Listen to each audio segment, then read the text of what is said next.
La journée sans Facebook a lieu le 28 février. Début février, une opération de sensibilisation auprès des familles américaines et des décideurs publics a été lancée par un groupe de repentis de la Silicon Valley. Avant 3 ans, la surconsommation des écrans a des effets délétères.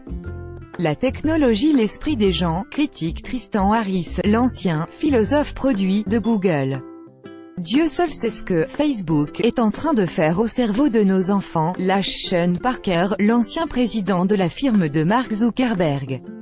Mes enfants n'ont pas le droit d'utiliser cette merde, en parlant encore du même réseau social, balance de son côté Shamas Palihapitiya, l'ancien vice-président en charge de la croissance du nombre des utilisateurs. Ça donne une vague idée de tout le bien que pensent ces repentis, de la Silicon Valley, des interfaces numériques, et de Facebook en particulier. Plus grand que à lire aussi, faut-il craindre la technologie? Les repentis de la tech contre-attaquant comme tout mouton qui se respecte. Ne jouez pas les innocents, nous allons profiter de la journée sans Facebook ce mercredi pour dire adieu à nos amis virtuels pendant 24 heures.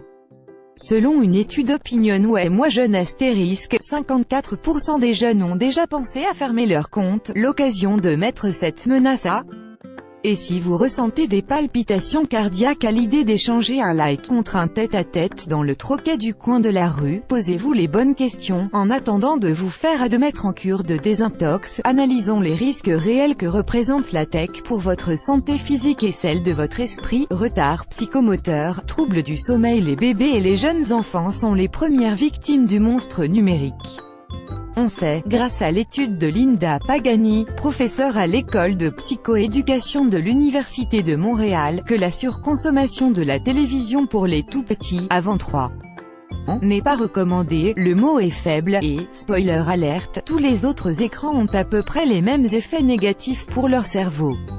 Les très jeunes ont un développement neuronal et psychique essentiel dans leur rapport à l'espace à 3 dimensions. Ils vont capter les images, ils vont comprendre les émotions, mais ils n'auront pas la compréhension de l'action qui s'y passe, explique Claude Allard, psychiatre spécialiste de l'enfant et de l'adolescent, auteur des Désarrois de l'enfant numérique, Herman.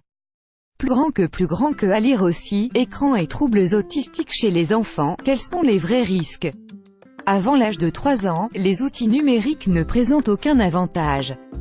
Le fait de passer beaucoup de temps devant les écrans très tôt, plus de 2 heures par jour, favorise chez les bébés un certain nombre de problèmes, dont certains apparaîtront plus tard: une difficulté de concentration, une forme de retard psychomoteur, des troubles du sommeil, à l'instabilité, aux difficultés relationnelles et au retrait, égrène-t-il.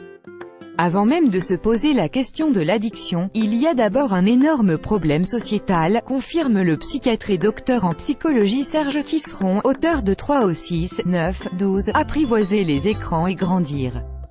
Plus grand que à lire aussi, rencontre avec Tristan Harris, l'homme qui veut empêcher nos smartphones de voler nos journées ados devant la télé égale futur idiot. Le simple fait de voir un adulte regarder son téléphone perturbe la santé de l'enfant. Ils se sentent abandonnés, pointe Serge Tisseron. L'adulte est présent physiquement, mais absent psychiquement, or le soin est fondateur des relations humaines. Les écrans appauvrissent la communication intrafamiliale, chacun est devant son écran et plus personne ne se parle, observe Claude Allard. Et, ça crée des problèmes dans le développement affectif de l'enfant. L'écran dans le champ de vision d'un tout petit n'apporte que des problèmes, pour résumer. Soit il a été biberonné à la technologie et il est mal parti dans la vie, soit il se sent abandonné par un parent distrait. Dans tous les cas, c'est la cata.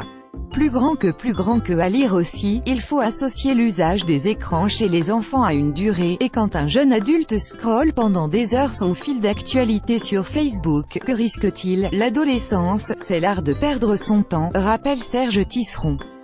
À cet âge, on a une seule idée en tête, ne pas penser.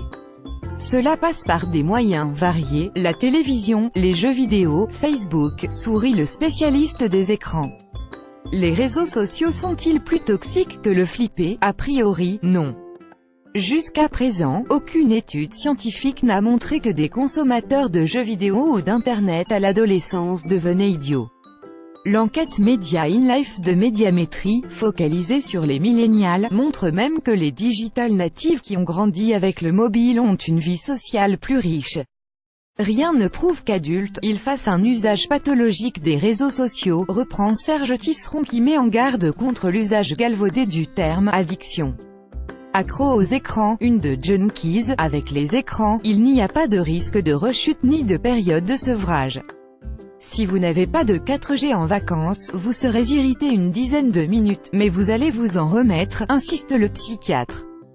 En utilisant les termes « junkies »,« dealers »,« shoot », les repentis de la tech font un raccourci que beaucoup de professionnels refusent de faire.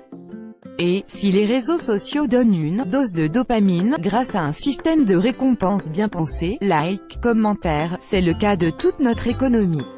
Les séries américaines et les jeux vidéo utilisent exactement les mêmes astuces pour tenir les gens en haleine.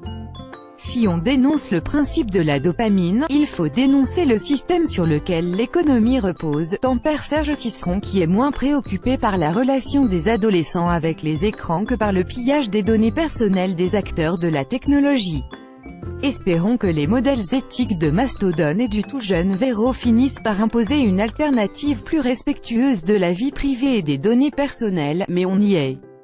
Pavremon, si vous avez entre 18 et 30 ans, vous pouvez participer au projet. Toutes les infos pour vous inscrire en ligne ici. Astérisque étude OpinionWay pour 20 minutes réalisée en ligne entre le 23 et le 27 février 2018 auprès d'un échantillon représentatif de 767 jeunes âgés de 18 à 30 ans, méthode des quotas. Selon le même sondage OpinionWay pense que le réseau social ne met pas assez d'outils à la disposition de ses utilisateurs pour les aider à protéger leurs données personnelles.